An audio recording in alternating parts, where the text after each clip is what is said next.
Hello, and welcome to the Journeys of Folco Hornblower, the One Ring 2nd Edition Strider Mode adventure, written and narrated by me, Ryan Hewlett.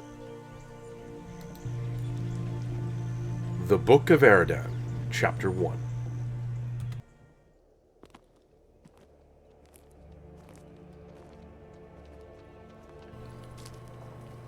He peered out over the western horizon, and he could see the Hobbit and his pony reaching the crest of the hill, then disappearing behind with which the Great East Road made its way west towards the last bridge and onward to Bree.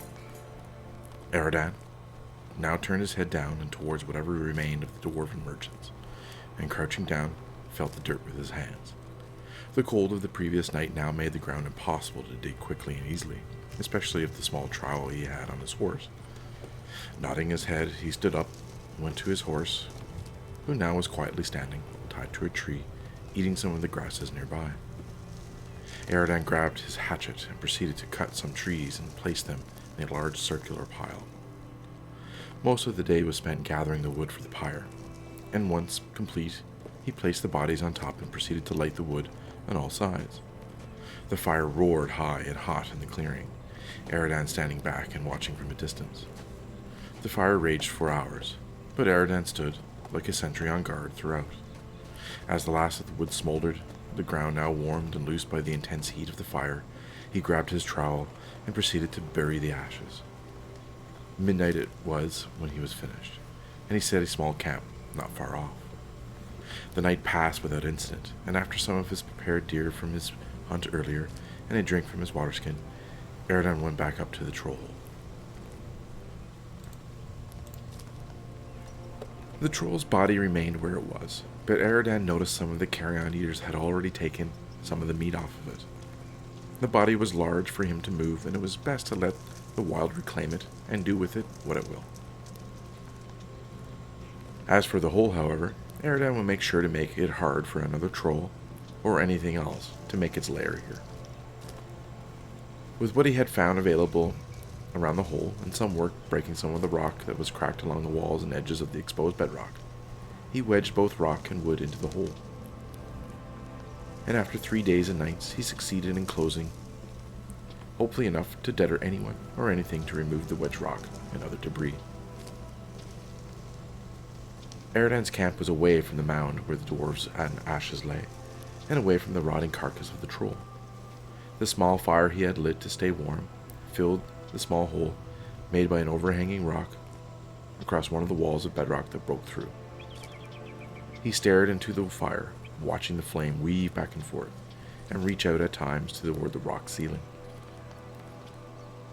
His mind now wandered through his thoughts as he pondered the words of the mother of the Chieftain of the Dunedain, his people. Gilraen, daughter of Dirhahil, had been in council with the company of rangers with which Eradan was a part, advising that orcs have pressed up patrols of scouts further down towards the Great East Road from the north, so much so as to waylay unsuspecting and unprepared travelers. That there was need for a scout to gather more information on the movements and the location of where these orc raiders are coming from. Eradan had long waited for such an opportunity, and despite the objections from some of the company of rangers that he wasn't yet ready to be on his own, he volunteered. Eradan had guessed the reason why they said such a thing, but trusted his instincts that Gilraen would accept his offer of assistance to scout the northern lands west of the Horwell and north to the Ettenmoors. And she did accept his offer. He hadn't been gone 2 days on his journey when he happened on a small camp with a grazing pony just south of the Great East Road, on the northern edges of the angle. Now, 4 days on since Folco left for Bree, Eradan now looked northward, wondering what lay ahead. He hadn't ventured that far west or north of the Great East Road, having only been allowed to roam the lands between the Horwell and Loudwater, south of Rivendell, and the lands to the south. Now was his time to venture in the wilds alone, and he was intent on succeeding.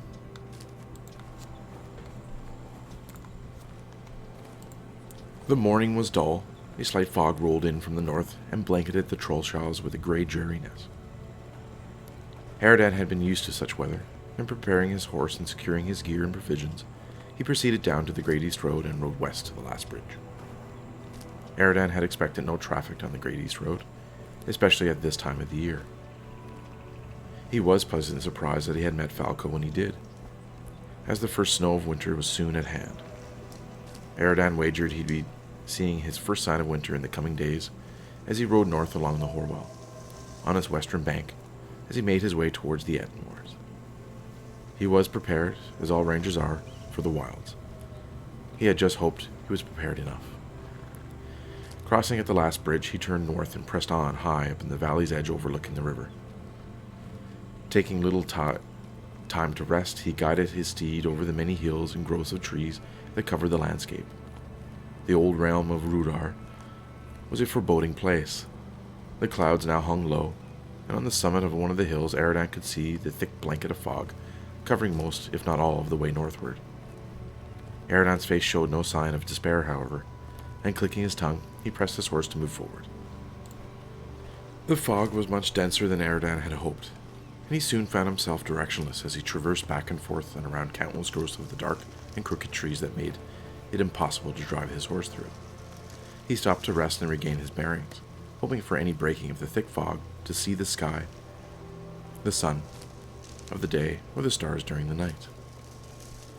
Better tidings welcomed Eradan when he happened on another lone ranger, shortly breaking from camp in the morning. Eradan joined him on the hunt for game, and the duo of rangers succeeded with relative ease. Orcs, Eradan. Yes, many orcs roam these lands of late. I have been able to keep a low profile, however. There has been occasion when I have happened on a scouting party, and as testament to me being here, survived it. Can't say the same for them. Any other man would have smiled at the statement, but not the ranger. Rangers know the dangers that lurk throughout the wilds, and orcs are not trivial, as some would make it out for one to believe. I am heading north towards the Ettenmoors, charged by Lady Gilraen herself, to bring back information on any new gatherings or movements of orcs. It is troubling to hear there is an increase. I wonder what has gotten them to once again band together. Eradan now helping with the preparation of the meat from the hunter animal. The other ranger continued. They do come generally from the north, and I've seen many a trail that would tell one so. Interestingly, there is also movement of men following the same routes. Looks like they have been, well, with captives of all sorts. Men, women, dwarves, and I dare say even hobbits, if you can imagine. Not sure where they're going, but north is direction. They continue to tend to the meat, and share more of their stories, the ranger more of the movement of the men of Bree, more orc trails, and Eradan told of the troll he and Folco fell not long ago along the Great East Road. Orcs and trolls, unsavory men. It has been a time that a threat of the north has endangered these lands, Eradan. We must find out more, lest this land, the people, or us, be lost to time forever, the ranger continued. Eradan bid his fellow ranger an offering of thanks and farewell as he mounted his steed and rode off once again northwards towards the arm of peaks and slopes of the misty mountains called the Ettenmoors. The day was unseasonably bright, sunny and warm actually. The land was still dreary, but a little less so. Eradan took the opportunity to try and dry out some of his outer wear as much as possible, given to the dampness he'd experienced now for the better part of 3 days.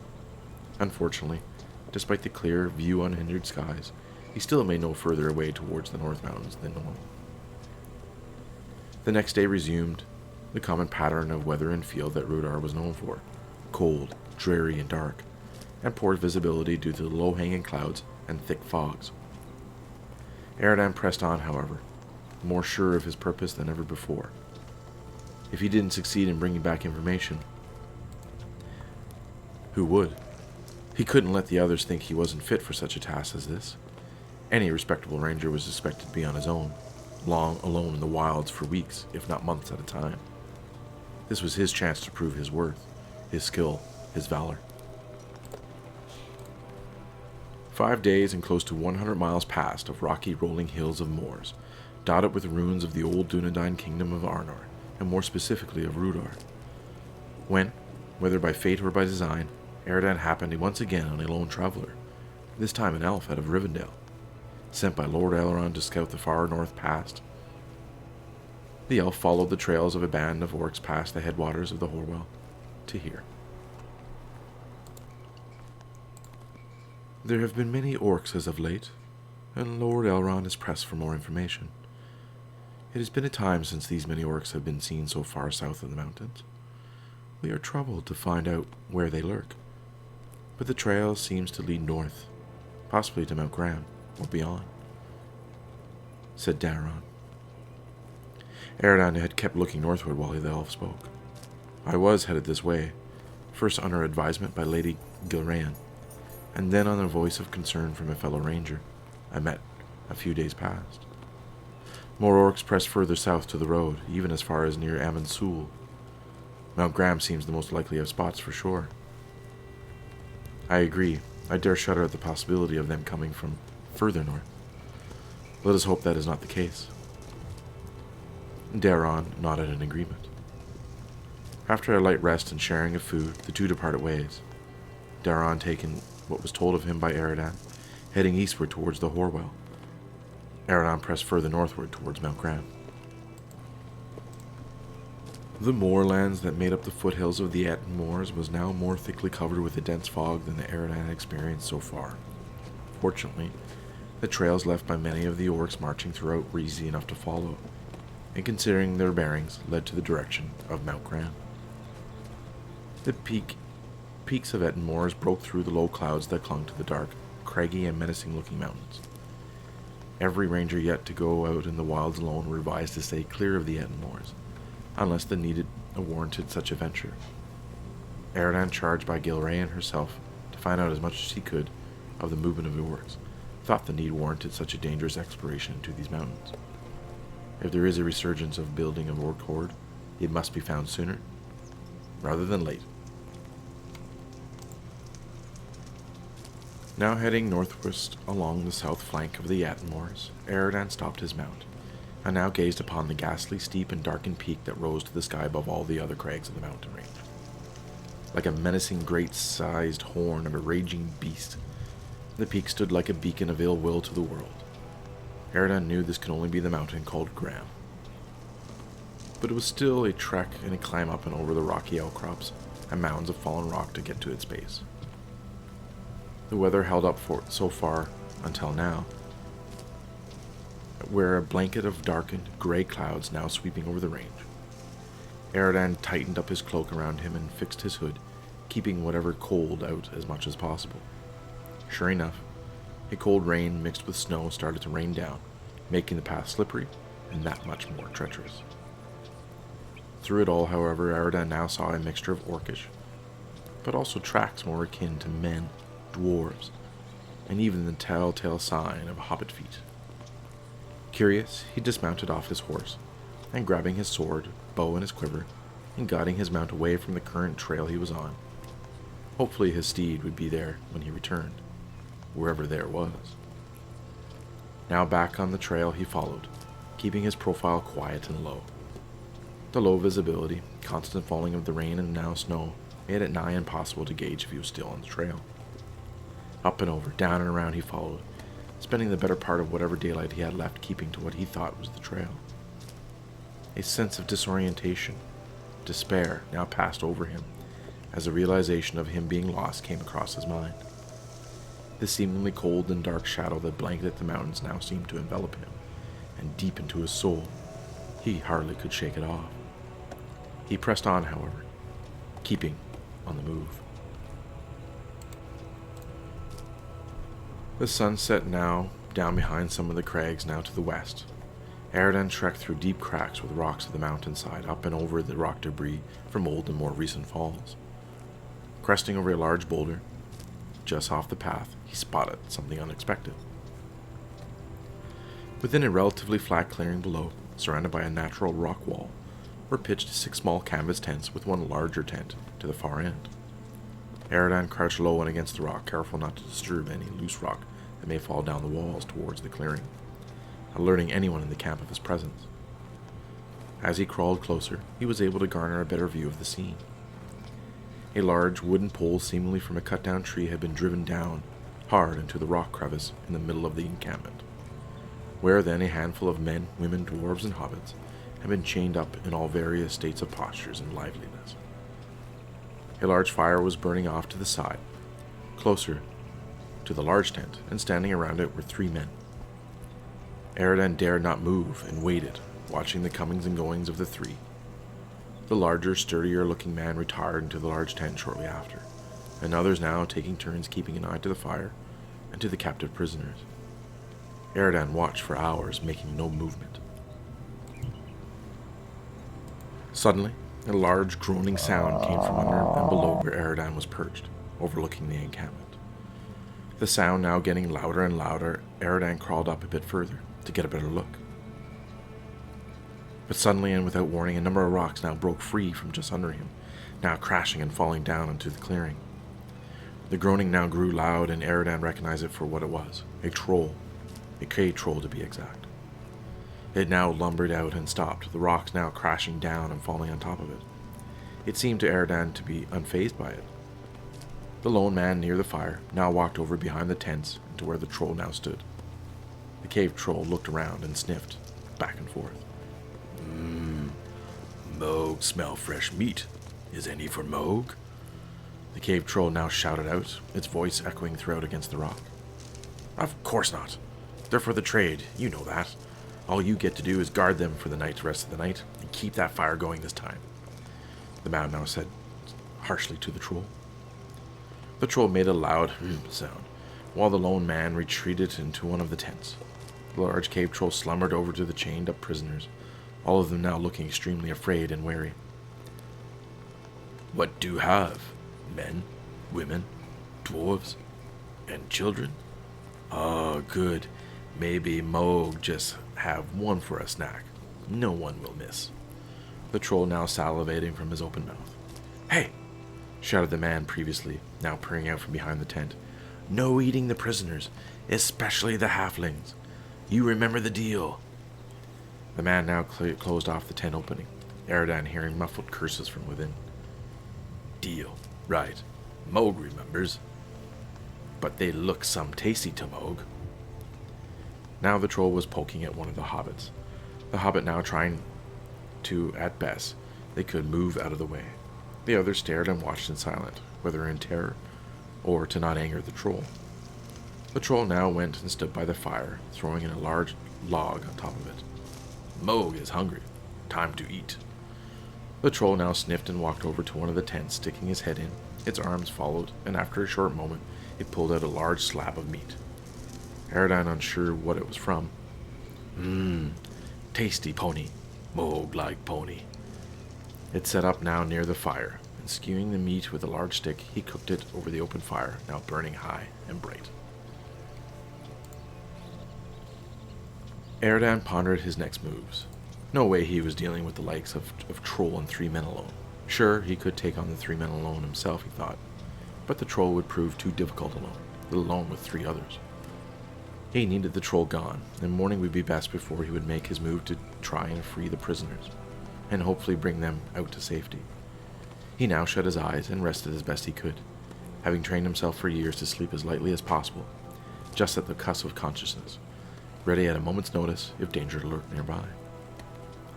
The morning weather was no better than the night. The rain and snow had stopped, but the cold lingered and the clouds still hung low to the surface. Eradan washed down some of the dried meat with a drink from his water skin and peered out over the edge. He saw his opportunity. It was just pre-dawn, and Eradan figured he may be 30 minutes before the light of day would brighten the area a little better. The troll now was gone. Eradan had awoken when it slumbered back down into the depths just below him. There was no sentry on guard. Eradan had seen none now for a brief time. The prisoners were all sleeping as well. The time was now, Eradan thought. Eradan carefully made his way down, not to slip on any of the ice now seemed to cover like a thin film over the rocks. Fortunately for Eradan, his boots remained grippy enough to be stealthily climbed down, and whether it was his skill on the frozen ice, no rock fell or made a noise like before.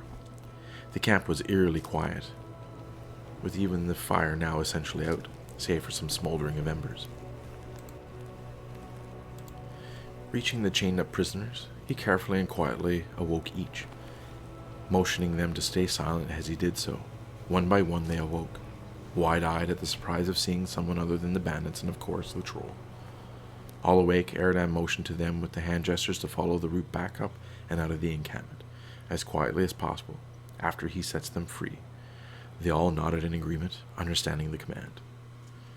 Eradan looked, and the chains were rusted and weathered, the locks themselves showing in a similar fashion. The ranger now carefully took out his longsword, and leveraging it appropriately, he was able to break one of the rocks. The sound of the metal breaking, muffled by the low clouds. Nothing stirred within the tents or caves, but one by one he broke the locks. Each now freed the prisoner, waiting until all were freed before moving. Eradan came to the last and labored at the lock. It snapped, and a large ring of metal echoed throughout the camp. What the? And from within the large tent, Eradan heard the grunting of a man and the movement of wood against the rock floor. 2 other men in the smaller tents now groaned. Eradan now stood up and motioned to the prisoners. Run!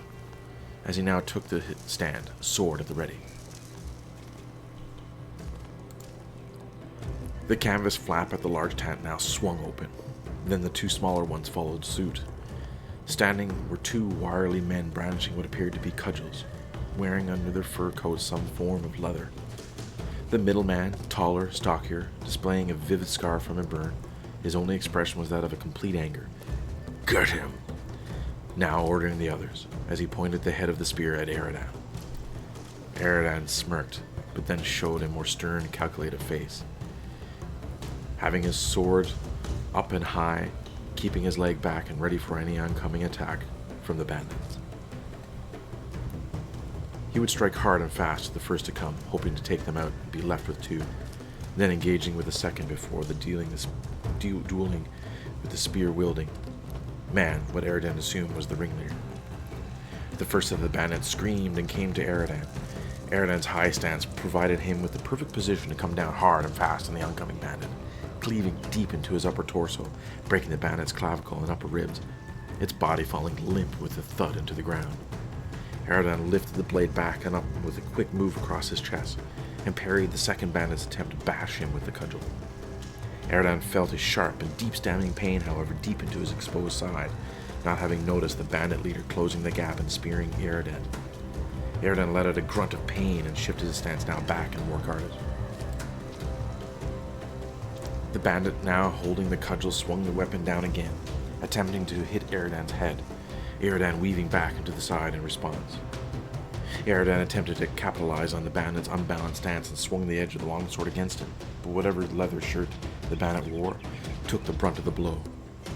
The leader again struck deep into Eradan's back with the spearhead, Eradan arching his back in pain but still standing his ground. Eradan now focused his attention on the spear-wielding leader, and with the quick turn and swooping of his longsword with both hands, and despite the large imposing figure before him attempting to trip him with the butt of his spear, Eradan hit hard and deep across the bandit leader's midsection. The leader let out a cry of pain, winced and grimaced more, and in turn lurched forward to once again drive the head of the spear into Eradan, succeeding once again, but fortunately for the ranger, his mail took the brunt of the damage, his skin and flesh bruised by the assault. The cudgel-wearing bandit tried to swing down again on Eradan, but missed completely as Eradan shifted slightly to dodge the blow. Eradan shuffled back, still focusing, looking at an opening to the bandit leader's stance. The leader, both hands wrapped around the spear, pulled back, and with that Eradan struck, driving the tip of his sword deep and into the chest.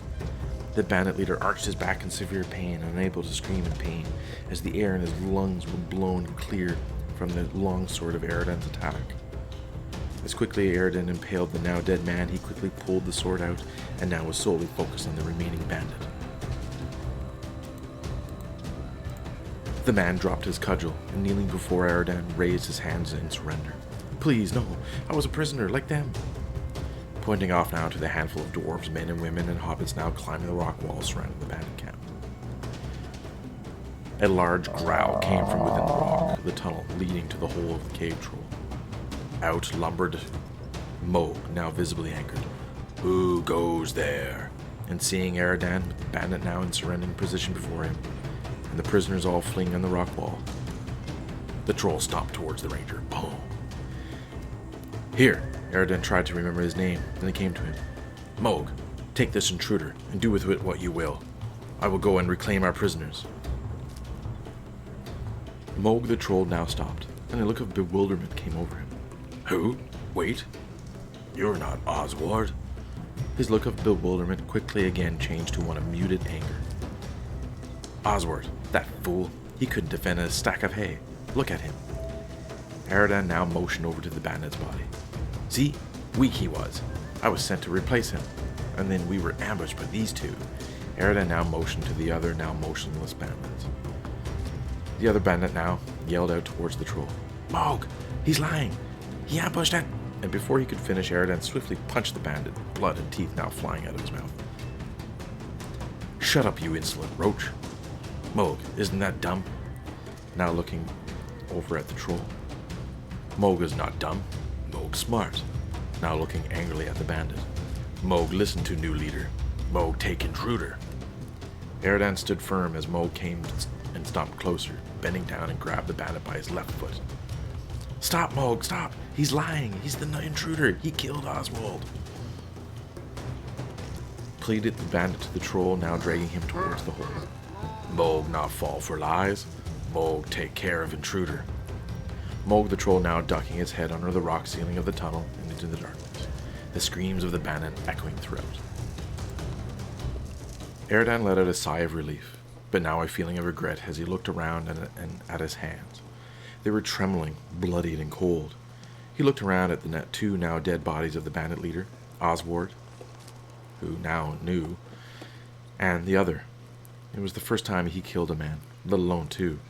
A wave of regret came over him. He shook his head and focused to the task at hand. He looked over to the fleeing troop of people now on the top of the rock wall. Safe, he looked over to Oswald. Maybe there was some more information about what they were doing here. If he had just quickly looked. A loud scream and a cry of a man came from inside the cave tunnel. And Eradan knew once the troll was done with the bandit, there was nothing stopping the troll to come after Eradan. He quickly searched the bodies and found nothing of importance or value. Eradan looked over to the tent, and quickly running over, ramshackled the inside, and found a map. Rolling it up and placing it in the side of his mail, he proceeded out into the center of the camp. He grabbed a torch that was laying around, and lighting it against the smoldering embers of the center fire, he lit the tents, each bursting into flame. Throwing the torch into the fire pit, he quickly joined the fleeing former prisoners to guide them out of the shadow of Mount Gran and to safety.